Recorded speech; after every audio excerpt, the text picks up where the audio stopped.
Tired of your entire team having access to all your company's financial secrets? Let's lock it down. First things first, open up Peachtree Accounting and head over to the maintenance menu at the top. From the drop-down, select Users. This is your user management hub. Now, you'll see the user maintenance window. Click the Add User button, which is typically located at the bottom. Enter a unique user ID, the employee's full name, and create a strong password. Remember to keep these details safe and secure. Next, click on the Security tab. This is where the real magic happens here.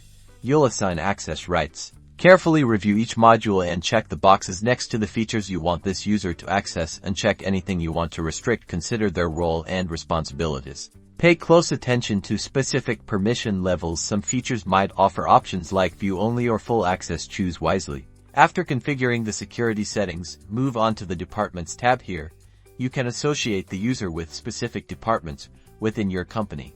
Once you've assigned the user to the appropriate departments and confirmed all security settings, click OK to save the new user.